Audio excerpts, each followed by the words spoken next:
ఓం శాంతి. మనసు చేసే ఆలోచనలన్నీ అగ్గిపుల్లల లాంటివి.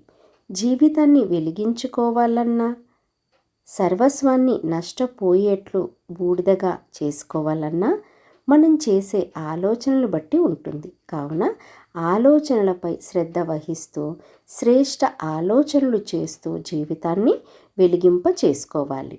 మనం చేసే ఆలోచనలన్నీ కూడాను శరీరం పైన ప్రభావాన్ని చూపిస్తాయి.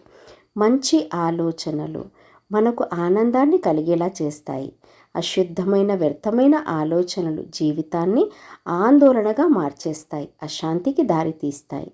కావున మంచి ఆలోచనలతోని చాలా సంతోషంగా, సుఖంగా, ఆనందంగా జీవించాలి.